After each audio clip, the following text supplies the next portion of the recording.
오늘 하나님 말씀 마태복음 25장 1절로 13절까지 말씀입니다. 그때의 천국은 마치 등을 들고 신랑을 맞으러 나간 열처녀와 같다 하리니 그 중에 5은 미련하고 5은 슬기 있는 자라. 미련한 자들은 등을 가지되 기름을 가지지 아니하고 슬기 있는 자들은 그릇에 기름을 담아 등과 함께 가져왔더니 신랑이 더디움으로 다 졸며 잘세. 밤중에 소리가 나되 보라 신랑이로다 맞으러 나오라 하매 이에 그 처녀들이 다 일어나 등을 준비할세. 미련한 자들이 슬기 있는 자들이 이르되 우리 등불이 꺼져가니 너희 기름을 좀 나눠달라거늘. 슬기 있는 자들이 대답하여 이르되 우리와 너희가 쓰기에 다 부족할까 하나니 차라리 파는 자들에게 가서 너희 쓸 것을 사라 하니 그들이 살아간 사이에 신랑이 오므로 준비하였던 자들은 함께 혼인잔치에 들어가고 문은 닫힌지라. 그 후에 남은 처녀들이 와서 이르되 주여 주여 우리에게 열어 주소서. 대답하여 이르되 진실로 너희에게 이르노니 내가 너희를 알지 못하노라 하였느니라. 그런즉 깨어 있으라. 너희는 그 날과 그 때를 알지 못하느니라. 아멘. 오늘 하나님 말씀의 제목은 깨어 있으라. 깨어 있으시기를 축원합니다. 오늘 본문은 예수님이 예루살렘에 입성해서 마지막으로 강론을 하신 내용으로 예수 그리스도의 재림을 주제로 한 말씀이에요.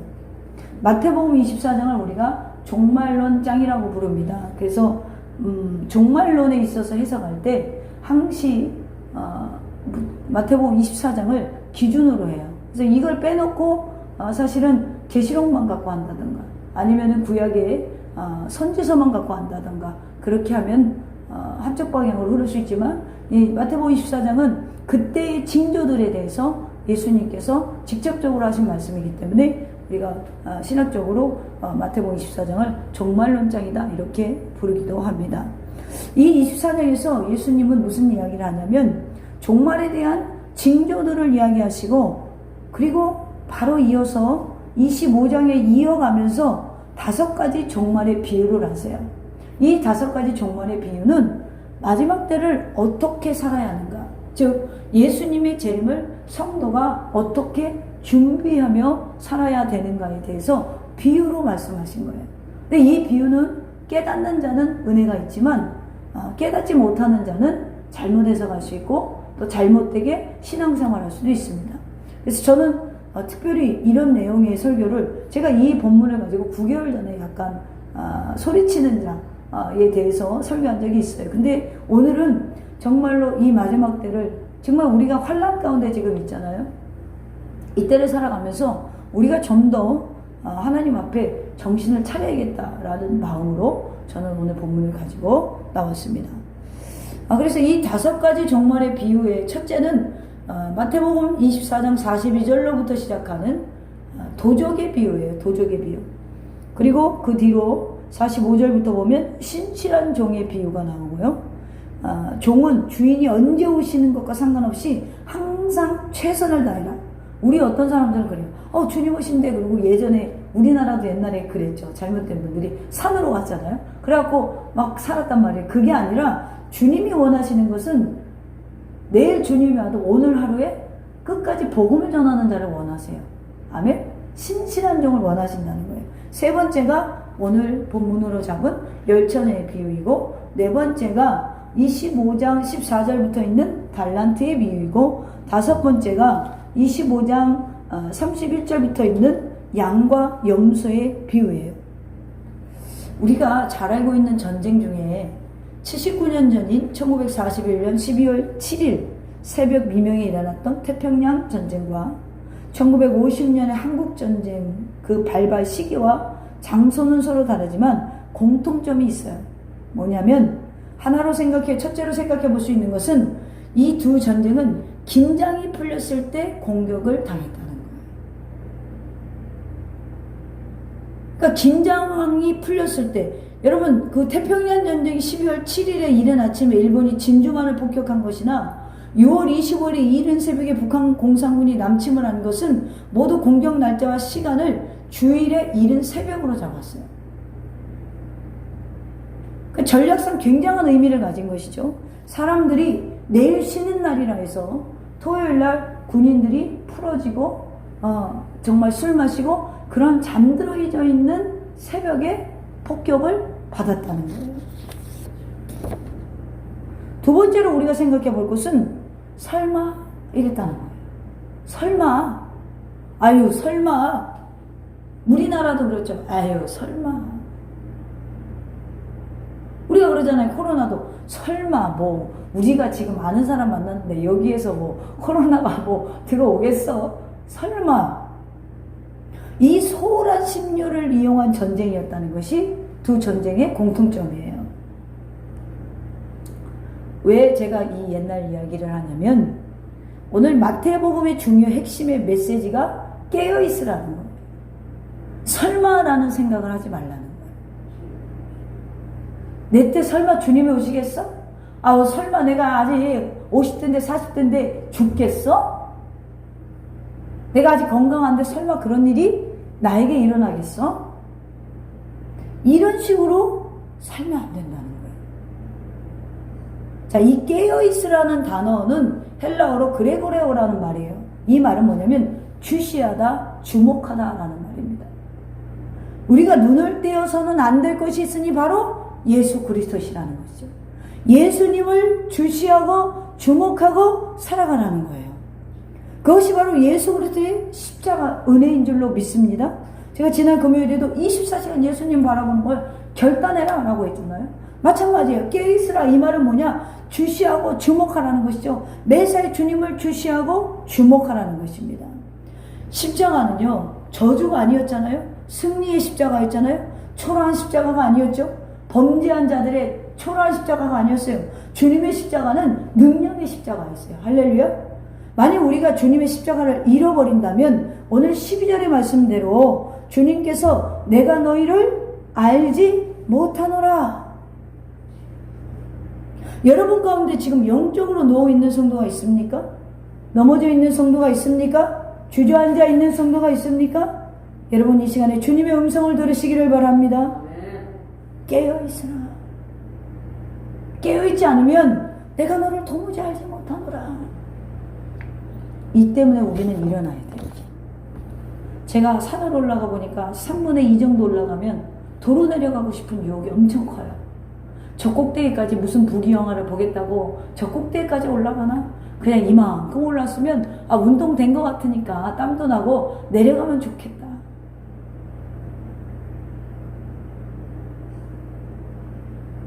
제가 정말 고난을 당할 때 꿈을 꾸니까 산이 있는데요. 그 산을 정말 힘들게 막 금투도서 올라가는 거예요.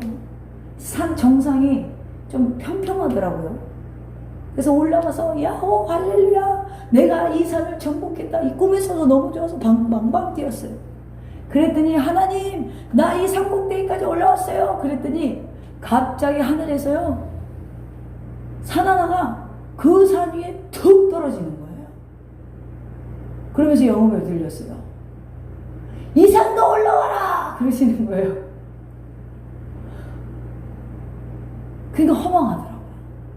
오른 만큼 오른 것 같은데 하늘에서 산이 하나 그 위에 또 떨어지더니 또 올라가야 된다는 거예요. 우리가 그 정도쯤 가면 주저앉고 힘들 수 있어요.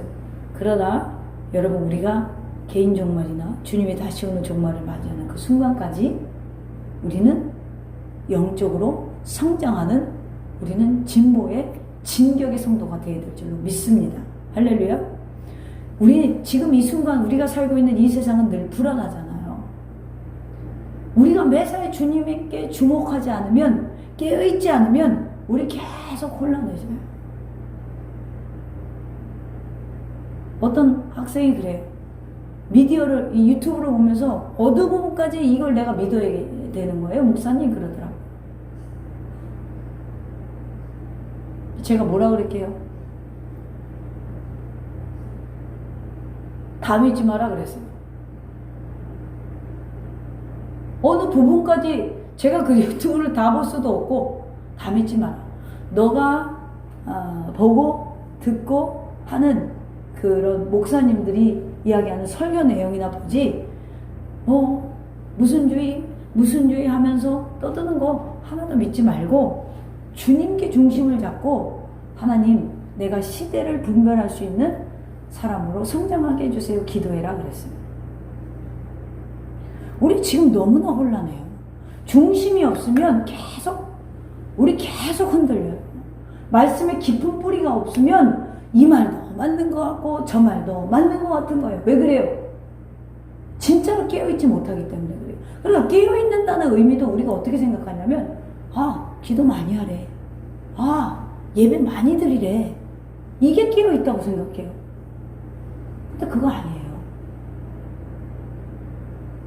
깨어있는 건 어떤 사람은 그러대. 시대를 읽을 줄 모르는, 깨어있는이 없다고 그러는데 그것도 사실은 100%가 아니에요. 제 기준에 깨어있는 건 하나님의 뜻을 분별하는 사람이 깨어있는 거예요. 근데 그 분별은 다른 데서 오는 것이 아니라 하나님의 말씀에서 우리가 지혜를 구해야 된다는 것이죠. 오늘 불안한 것은 우리가 완전히 말씀에 사로잡히지 않았기 때문에 그래요. 코로나 걸리면 어쩌지? 우리 교회도 걸면 어쩌지? 이렇게 우리는 행복과 불행 또는 성공과 실패 어느 때 닥쳐올지 아무도 예측할 수가 없어요. 그런데 여러분, 우리가 한 가지 확실할 수 있는 것은 우리의 마음가짐이 준비되었으면 어떤 어려움도 극복할 수가 있어요. 코로나가 우리 교회에 왔는데 우리는 넘어지지 않아. 쓰러지지 않아. 이거 이길 거야. 이런 마인드로 준비를 하면 넘어지거나 쓰러지지 않겠죠. 근데 우린 안 올 거야. 그런 일이 없어. 그러다가 갑자기 오면 다 도망가. 즉 그런단 말이에요. 여러분, 이거는 걸린다고 해서 저주되는 문제가 아니잖아요. 누가 어떻게 될지 모르는 시대에 살고 있어요. 그렇잖아요. 걸렸다고 해서 그거에게가 은혜가 없는 것도 아니잖아요.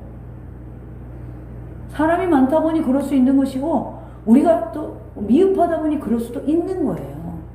그런 걸 너무 여러분, 우리가 그러니까 이것도 사실은 마음가짐을 준비하고 있으면 유연하게 대처할 수 있다는 거예요. 그러니 이런 질병 하나도 그런데 주님 오시는 시대를 여러분 준비하지 않으면 어떡하겠어요? 다 대공황에 빠지는 거예요. 그래서 오늘 깨어 준비하는 자로 살아가시기를 저는 간절히 소망합니다. 오늘 예수님께서 우리에게 깨어있으라. 너희는 그날과 그 시를 알지 못하느니라. 분명 주님은 이 땅에 다시 오신다고 했어요. 아멘입니까? 그런데 그날이 언제일지, 그 시간이 아침이 될는지 저녁이 될는지 우리는 알 수가 없어요. 그러기에 깨어있는 삶에 우리는 포커스를 맞춰야 된다는 것이죠. 만일 누가복음 12장 39절의 말씀처럼 집 주인이 도적이 어느 때 이를 줄 알았다면 집을 뚫지 못하게 미리 사전 대응을 했을 거예요. 오늘 마태복음 24장의 이 도적의 비유와 마찬가지로 그렇다는 것이죠. 그러나 도적은 미리 선포하고 하고 남의 집에 담을 넘지 않잖아요. 불시에 어느 순간에 생각지도 못한 때에 들이닥치는 거잖아요. 이같이 주님이 이 땅에 오시는 그날에도 도적같이 오리라라고 했어요. 그러므로 성도는 정신을 차리고 깨어 있어야 된다는 것이죠. 그러면 깨어 있는다는 게 여러분 무엇인 것 같아요? 여러분 생각해 보세요. 어떤 사람은 들림을 받고 어떤 사람은 들림을 버려둠을 당한다고 성경이 말하잖아요. 우리 모두가 여러분 하나님의 초청을 받고 이 자리에 나왔어요. 우리가 무슨 공로가 있거나 무슨 자격이 있어서 하나님께 예배드리고 있는 것이 아니에요. 전적인 하나님의 은혜와 그 사람 가운데 초청을 받고 그 은혜로 인하여 지금 이 자리에 나와서 하나님께 예배 드리는 줄로 믿습니다. 그런데 이 중에 어떤 이는 데려감을 당하고 어떤 이는 버려둠을 당하게 된다고 말하는 거예요. 여러분, 오늘 말씀 보니까 슬기로운 5처녀와 미련한 5처녀가 다 똑같이 예수 믿는 사람들이에요. 다 미련한 5처녀가 예수 안 믿는 불신자 얘기하는 게 아니에요. 대부분 예수님의 비유는 믿는 자들에게 하는 이야기예요. 예수님 와서 이 땅에 설교하신 내용들이 대부분 거의가 믿는 자에게 하는 말씀이란 말이에요. 믿는 자들을 하나님이 깨우시고 새롭게 하셨잖아요. 그럼 지금까지 믿음이 진짜가 아니었다는 것이죠. 그래서 오늘도 우리가 깨어있다는 개념을 확실하고만 가면 오늘 여러분 영적으로 성공한 거예요. 오늘 하루는. 그거 붙잡고 살아가시기를 바랍니다. 그러면 오늘 지금 이 순간에 우리가 기억해야 하는 것은 믿는 자와 믿지 않는 자를 구별하는 것이 아니라 부르심 받은 자 중에 주님이 진짜와 가짜를 가르신다는 거예요. 예를 들어 대학교 입학시험을 치는 대학생이 단 1점 차이로 불합격 처리가 되면 그 학교는 들어가지 못하잖아요. 얼마나 억울해요. 우리가 예수님을 믿는 것도 이와 똑같다는 것이죠. 하나님을 섬기고 신앙생활을 하면서도 적당하게 교회에 들락날락거리면서 여러분 기독교인의 참된 모습을 살지 못한다면 그거는 껍데기만 있는 거예요. 껍데기만. 진짜 알맹이는 없는 것이라는 것이죠. 그러면 미련한 다섯 처녀와 같이 될 수 있다는 거예요. 그러므로 우리는 하나님 나라에 들어갈 준비를 하되 슬기로운 다섯 처녀처럼 준비하는 자가 되어야 된다는 것이죠. 마태복음 7장 21절에 보면 나더러 주여 주여 하는 자마다 다 천국에 들어갈 것이 아니요 다만 하늘에 계신데 아버지의 뜻대로 행하는 자야 들어가리라. 등불만 준비한 미련한 다섯 처녀들처럼 초청받았다고 자만하지 말고 충분한 기름을 준비하는 성도가 되시기를 축원합니다. 아무리 멋지고 비싼 승용차를 가졌어도 연료통에 휘발유가 없으면 움직일 수가 없는 거예요. 성도 여러분, 오늘 여러분의 등을 점검해 보세요. 기름이 얼마나 있나? 교회 얼마나 오래 다녔냐가 문제가 아니에요. 내가 직분이 뭔가가 문제가 아니에요. 문제는 주님이 오실 때 맞이할 수 있는 충분한 기름이 내게 있느냐, 떨어지지 않을 기름이 있느냐. 그렇다면 어떻게 내가 준비하는 것이 기름을 준비하는 깨어있는 신앙생활일까? 과연 깨어있다는 말은 무슨 말일까? 첫째로 기도를 하되 기도 속에서 십자가를 볼 수 있는 깨어있는 자가 되어야 돼요. 무슨 말이냐면 깨어있다는 것은 제가 좀 전에도 이야기했듯이 헬라어로 그레고리오, 주목하다, 주시하다 이 뜻이라고 했어요. 여러분 생각해 보세요. 기도는 여기 있는 사람 다 해요. 안 해요? 다 해요. 5분을 하든 10분을 하든 1시간을 하든 3시간을 하든 다 해요. 그런데 누군가의 기도에는 주님의 십자가가 보이고요. 누군가의 기도에는 자신의 욕망만 보여요. 이게 다르다는 거예요. 깨어있는 자와 깨어있지 못한 자. 기도를 10년, 20년, 30년 했는데 30년 동안 내 욕망만 갖고 기도하는 거예요. 근데 어떤 사람은 10년은 욕망 갖고 기도하다가 11년 차 됐는데 기도 속에서 예수님의 아픔과 예수님의 마음이 막 느껴지는 거예요. 그래서 예수님이 이 땅을 바라보면서 가슴 아파하는 게 나도 느껴져서 막 눈물이 나는 거예요. 막 눈물이 나느니 그러면 나도 주님을 위해 뭔가를 해야 될 것 같은데 어떻게 해야 되지? 뭘 해야 되지? 누구든지 나를 따르려거든 자기 십자가를 가지고 따르라고 그랬어요. 맞죠? 제 말이? 마태복음 16장 24절에 나와 있어요. 왜 깨어있다는 것이 자신의 십자가를 지고 나가는 것인가? 그 증거가 바로 뒷달락에서 나옵니다. 달란트의 비유에서. 성경을 해석할 때 앞뒤를 다 봐야 돼요. 이 본문만 갖고 해석하는 사람들은 실수하기가 쉬워요. 그럼 뒷달락에서 뭐가 나와요? 달란트 줬으니까 너희들 달란트 장사해야 돼. 교회에서 어린이 주일학교 달란트 장사가 아니라 너한테 준 게 있다는 거예요. 뭔가가 있다는 것이죠. 그럼 이걸 갖고 너희들이 남겨야 돼. 그거 마지막 날에 내가 정산할 거야. 이 얘기가 달란트의 비유의 핵심이잖아요.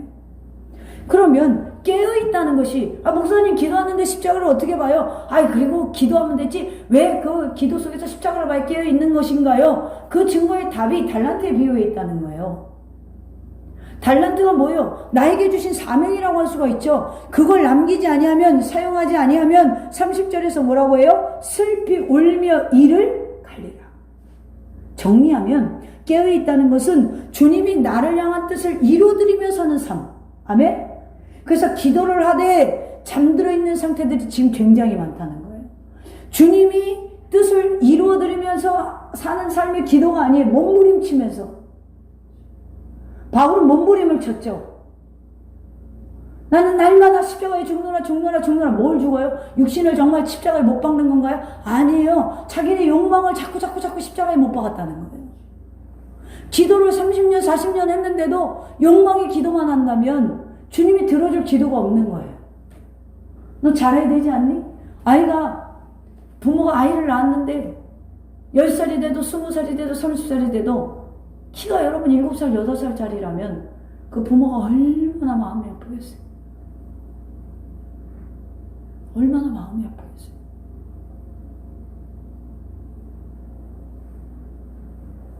지금 우왕좌왕할 것이 아니라 내게 남은 이 시간 동안에 하나님이 내게 주신 것, 내게 바라는 것이 무엇인가? 그걸 생각하셔야 돼요. 주님이 지신 십자가, 기도를 통해서 내게 주신 십자가를 보는 사람은 자기의 십자가를 지고 예수님을 따를 수 있는 제자가 됩니다. 여러분, 예수님 당시에 수많은 무리가 따라다녔어요. 여러분 아시죠? 오병이어의 기적에 나타나서 밥 먹은 사람은 5,000명이에요. 근데 여러분 그거 아세요? 이스라엘 민족은요, 남자 20살에서 70살만 인원으로 숫자를 세요. 그러니까 성경에 나오는 이 5,000명이라는 건 그 당시 몇만 명이 먹었다는 거예요.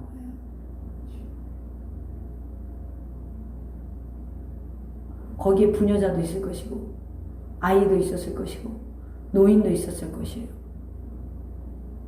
그 수많은 무리 중에 예수님을 따른 제자는 극히 드물었어요. 그래서 여러분, 교회 안에는 그리스도인 중에 무리가 있고 제자가 있습니다. 저는 더샘교회 오는 자들은 다 제자가 되기를 소망해요. 그렇기 때문에 메시지가 셀 수도 있어요. 왜? 제자가 되기를 원하니까. 무리가 되면 혼란이 왔을 때 다 도망가요. 욕에 넘어져서 바나바를 오히려 풀어주라고 외칩니다. 그런데 예수님의 제자가 되면 쭈삣쭈삣 도망은 갈지라도 결국 자기 십자가를 지게 돼 있어요. 할렐루야.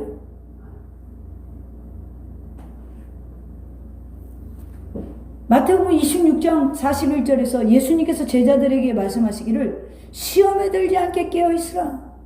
기도하는 영혼은 깨어있는 영혼, 늘 깨어있다는 것. 그래서 쉬지 말고 기도하는 것, 쉬지 않고 기도하는 삶은 실제적 기도에, 여러분 이런 것이 아니고 예배의 기도에 이런 것이 아니라 곧 내 삶 속에서 주님의 비전이 실현되는 삶을 살기 위해서 오늘도 나의 욕망을 꺼내지 아니하고 주님의 십자가를 지고 따라가는 삶, 이것이 바로 쉬지 않고 기도하는 자의 삶이라는 것입니다. 여러분, 천국은 깨어있는 자가 없는 거예요. 천국은 기도를 통해서 내 욕망을 내려놓고 주님의 뜻을 바라보는 자를 소유합니다. 사람들이 기도는 많이 하는데 그런 얘기 많이 들어요. 답답해요. 여러분 그런 적 없어요? 기도는 엄청 실이 많이 해. 나보다도 더해서 부담스러워, 나는 우리 성도들이. 기도는 엄청 많이 한다니까. 나 아침이랑 심야기도회밖에 하는데 어떤 사람은 막 원로 목사님 따라한다고 예전에 있던 전도사님 하루에 막 4시간씩 기도하고 막 영시 기도해도 나는 1시간만 하고 힘들어 죽겠는데 막 3시간을 기도해. 근데 답답하네. 왜 답답한 것 같아요? 여러분 기도하면서 내가 왜 답답한지 생각해 보셨어요? 저는 자꾸 우리 성도들한테 하는 말이, 자꾸 여러분 신앙생활 하면서 퀘스천을 달아야 돼요. 내가 왜 그러지? 내가 왜 이런 현상이 일어나고 있지? 지금 환경에 왜 이런 것들이 왔지? 계속 물어야 돼요. 그리고 그 답을 주님께 찾아야 돼요. 사람에게서 찾으려고 하면 안 돼요. 주님께 찾아야 돼요. 근데 답답해요. 대부분 기도원에 상담 오는 분들은 답답해서 와요.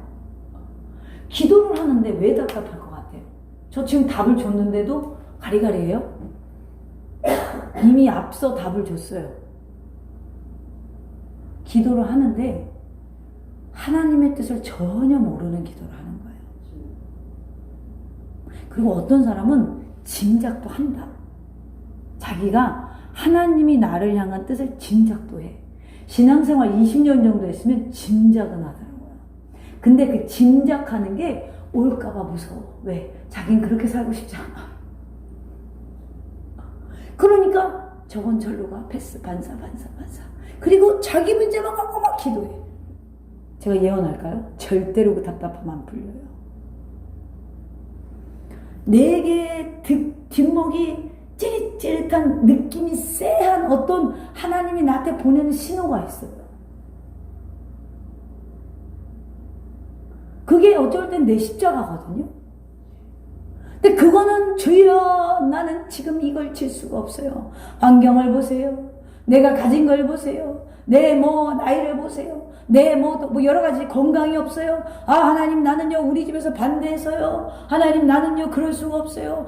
저는 그럴 만한 그릇이 못 돼요. 등등등등등. 이유가 수만 가지가 있어요.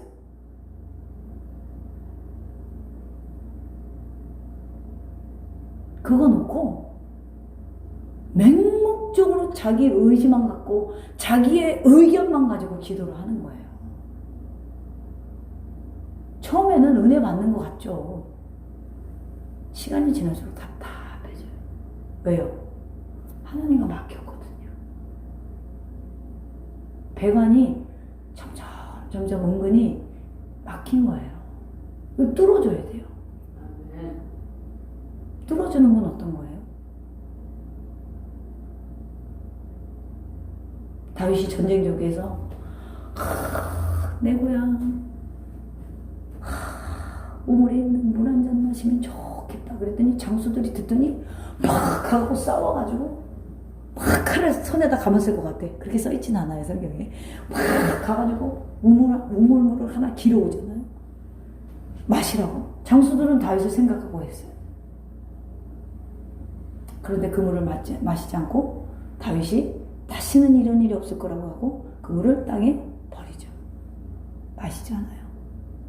내 부하의 목숨과도 같기 때문에 마시지 않아요. 제가 왜 이야기를 하냐면 하나님의 마음을 여름날 시원한 냉수와 같이 시원케 해드리면 여러분의 답답함이 풀어져요. 이 지금 3명의 장수는 다윗의 마음을 읽은 거예요.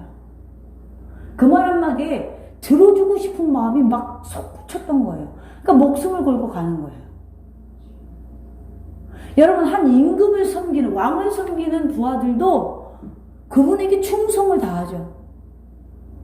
우리는 전능자이신 하나님을 섬기고 있어요. 나의 생사화복을 주관하시는 하나님을 섬기고 있어요. 근데 왜 충성을 못하고 하나님이 내게 충성하기를 원하시나요?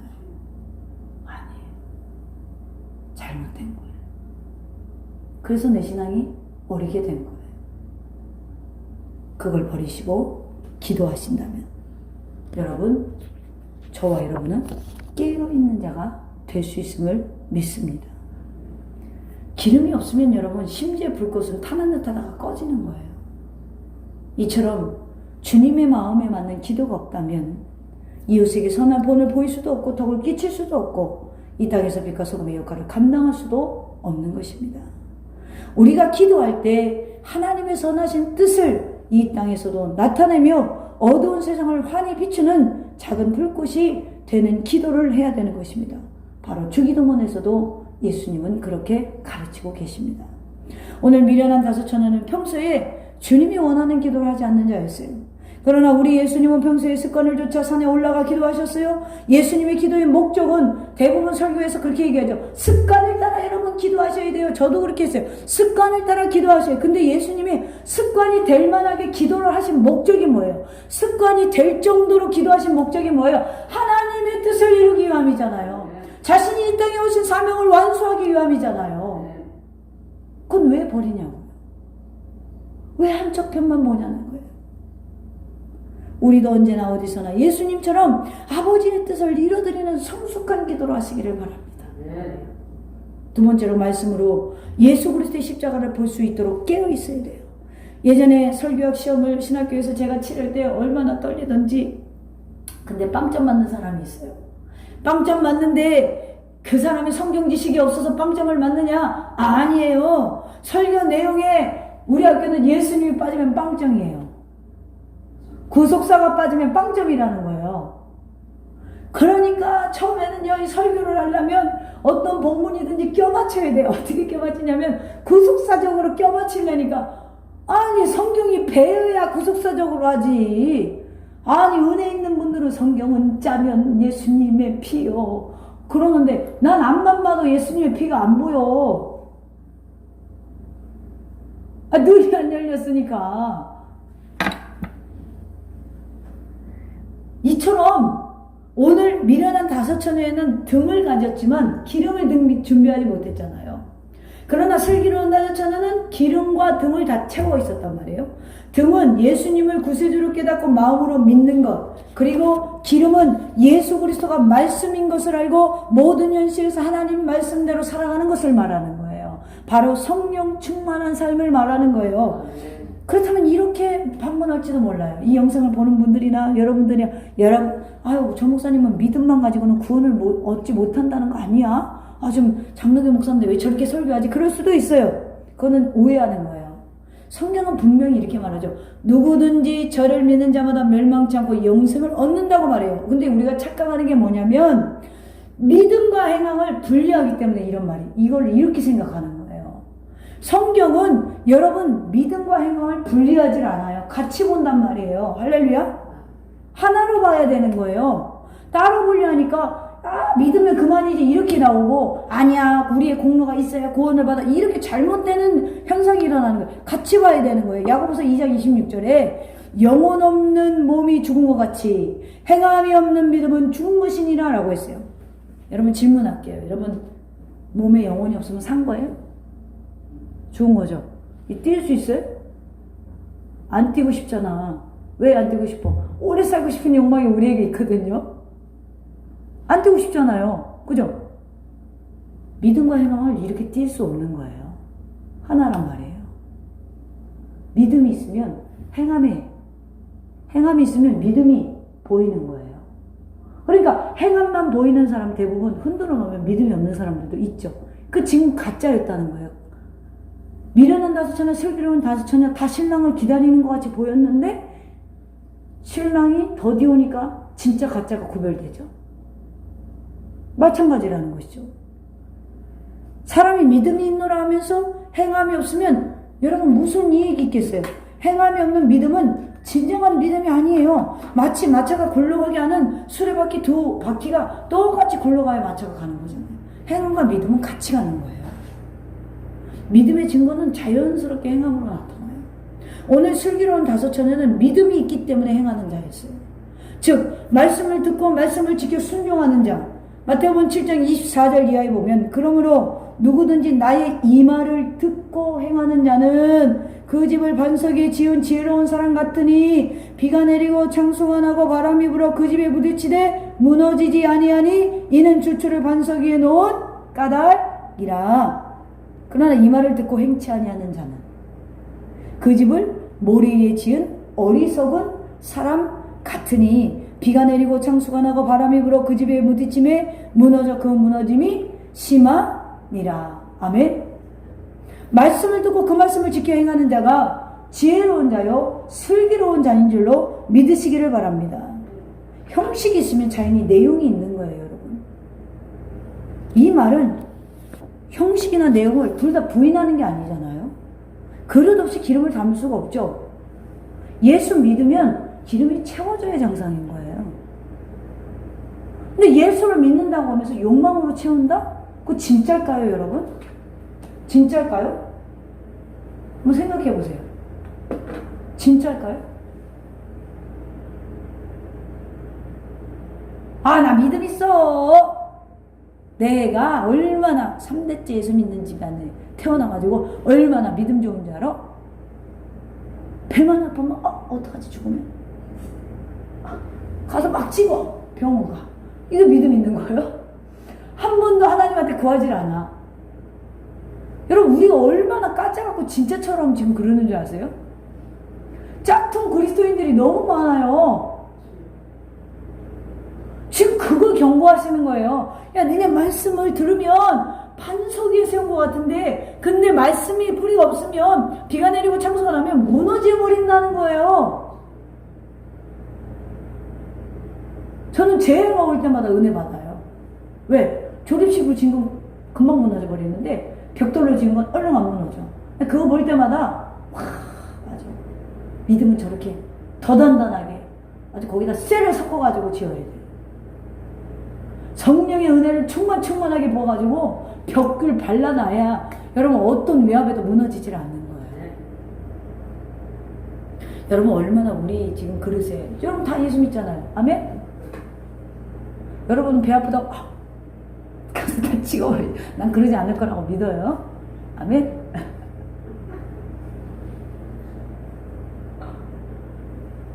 다 그릇이 있어요. 근데 그 그릇에 여러분 못 채워놨나 생각해보라. 진지하게 하나님 말씀 앞에 순종하고 나아가는 믿음을 가졌는지, 아니면 하나님 말씀은 잠시 내가 형편이 피면요, 하나님 말씀은 잠시 내가 애들 좀 크면요, 하나님 말씀은 잠시 내가 우리 남편 마음이 돌아서면요, 이러다가 주님이 오시면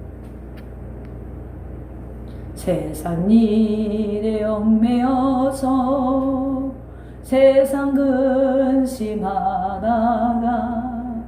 주님 나를 부르시면 어떻게 만날까? 주님 내게 오시면 나 어찌 대할까? 예전에 이 찬양을 하면 우리 큰이모가요, 집회 왔다가 오는 거예요. 앞에 앉으셔갖고, 맨 앞에 앉으셔가지고 지금 8시 넘으셨는데 금방 내가 은혜가 돼. 우리 큰이모가 엄청 회개하시나 보다. 나중에 물어봤어. 이모, 조카가 찬양하니까 그렇게 은혜스러워. 그 찬양이 그렇게 은혜스러웠어요. 그랬더니 야, 그게 아니고 네가 어떻게 저렇게 컸나 싶어서 그렇다. 내가 정말 못 살겠어. 요만한 게 저렇게 커가지고 하나님께 물론 그런 감동도 있겠지. 아주 우리 식구들은 울면, 우리 어머니만 안 그러지, 울면 그냥 연기력이 대단한 사람들이거든. 그냥 이렇게 우는 게 이렇게 운다고. 그거 아세요? 부모가 돌아가시면 불효자가 제일 울어요. 효자는 잘 안 울어요. 여러분, 가짜는 그날에 분명히 밝혀지게 돼 있어요. 형식으로 말씀 보지 마세요. 말씀을 알수록 제가 부담스러운 게 뭔지 아세요? 지킬 게 너무나 많아지기 때문에. 지킬 게 너무나 많아지기 때문에. 그래서 말씀을 더 깊이 연구하는 거, 성경이 아무나 선생 되지 말라 그러죠. 가르치는 자 되지 말라 그러잖아요. 왜 그래요? 굉장히 힘든 거예요. 알수록 지킬 것, 내 마음에 걸리는 게 굉장히 많아져요. 한번 우리 자신을 돌이켜 보시기를 바랍니다. 예배가 우리가 예배에 참석한다는 사실 때문에 하나님께서 우리를 그리스도인이라고 부르는 게 아니에요, 여러분. 중요한 것은 우리 속의 신앙의 내용이 예수님을 닮았기 때문에 주님이 우리를 그리스도인이라고 부르는 거예요. 그렇다면 내용, 알맹이가 뭐예요? 그 말씀을 듣고 지켜 행하는 것. 미련한 다섯처녀는 믿음이 있다고 자만했지만 행함이 없었어요. 말씀을 지키는 능력이 없었다는 것입니다. 그 속에 기름이 없었어요. 그러나 주님은 우리에게 행함이 있는 믿음을 보여다오 라고 지금 말씀하고 있어요. 순종하는 믿음을 보여다오 라고 말씀하고 있어요. 진정으로 깨어있는 자는 오늘도 하나님의 말씀을 두고 그 말씀을 지켜 순종하는 자인 줄로 믿으시기를 바랍니다. 세 번째로, 이제 소망 중의 끝까지 예수 그리스도의 십자가를 바라볼 수 있도록 깨어있어야 돼요. 아무리 여러분 환난이 우리를 휩쓸는다고 해도 그 속에서 주님을 놓지 마셔야 돼요. 소망의 예수님을 바라보시기를 바랍니다. 우리가 이 길이 아무리 힘들고 어려워도 그 끝에는 예수님이 양팔 벌리고 우리를 지금 기다리고 계시는 줄로 믿으시기를 바랍니다. 이 소망을 가지라는 거예요. 천국의 소망을 두고 자는 현실에 안주하질 않아요. 내일을 바라보며 계속 살아간다는 것이죠. 오늘 본문의 미련한 5 처녀들은 현실에만 안주했지 내일을 생각하지 않아요. 아, 이거 떨어지기 전에 신랑이 오시겠지 뭐. 근데 안 왔단 말이에요. 그래서 등에 기름을 준비하지 않았어요. 그러나 슬기로운 5 처녀는 분명한 소망을 간직하고 내일을 준비하며 살던 자였어요. 그래서 등에 기름을 준비하면서 언제 들이랄지 모르는 신랑을 그 기름이 조금만 떨어져도 또 채우고 조금만 때려줘도 또 채우고 이렇게 등을 관리하고 살았다는 거예요. 이 기름을 관리하고 살았다는 거예요. 아, 나 이제 기도할 만큼 했어. 무릎팍 아파서 더 이상 무릎 못 꿇어. 아, 그러니까 과거에 내가 말이지 얼마나 전도하고 과거에 말이지 내가 얼마나 기도하고 했는지 몰라. 그 은혜로 내가 하하하 복을 받았잖아 이러고 살아간단 말이에요. 그런데 은혜라는 건요, 이 성령의 충만함은 계속해서 올라도 가지만 떨어질 수도 있는 거예요. 떨어지면 그만큼 역사가 덜해요. 저도 기도 준비 많이 못하고 하면은 설교 내용이 달라지는데요. 근데 기도 준비를 많이 하면은요, 여기 원고에 적지 않은 것도 생각이 나고요, 막 은혜가 임해요. 다르다라는 거예요. 준비를 하는 사람, 준비하는 자와 준비하지 않는 자는 다르다라는 거예요. 여러분, 분위기 휩쓸리지 마세요. 어떤 분들은 주여 말씀하시옵소서, 제가 바빠가지고 설교를 준비를 못했으니 오늘 제가 이 집회 때 어떤 말씀을 드릴까요? 아, 마태복음 25장을 보도록 하여라. 그리고 들고 나와가지고 여러분 등불을 준비하시기를 바랍니다. 기름은 뭐냐? 헌금을 드려야 돼요. 헌금은 뭐냐? 이렇게 설교하시는 분들 많죠? 여러분, 심어야지. 물론 물질을 심어야 물질의 축복 주시는 건 그거는 하나님의 우주의 법칙이에요. 근데 그렇게 여러분 목회자가 막 끌고 간단 말이에요. 왜 그래요? 왜 자꾸 강단에서 이상한 소리가 나게 되냐면 준비가 없기 때문에 그래요. 기도하지 않기 때문에 그래요. 하나님 말씀에 우리를 완전히 철저하게 바라보지 못하기 때문에 그래요. 그러면 이런 사람들은 위기가 오면 쓰러진단 말이에요. 유혹이 오면 넘어가고 또 어떤 환란이 오면 넘어가고. 왜 그래요? 뿌리가 없기 때문에 그래요.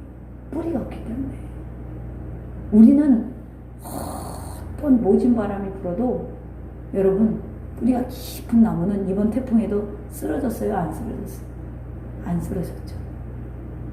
말씀의 뿌리를 깊이 내리면요, 태풍의 환란이 와도 쓰러지지 않아요. 끝까지 하늘을 보고 나무가 꼿꼿이 서 있는 것처럼 우리도 예수 그리스도를 바라보고 소망 중에 인내하며 그리스도의 십자가를 지고, 우리도 나에게 맡겨주신 주님이 맡겨주신 자기의 십자가를 지고 우리 예수님이 남겨놓은 남은 고난을 우리의 삶에 채워가며, 바울이 그래서 이렇게 고백하죠.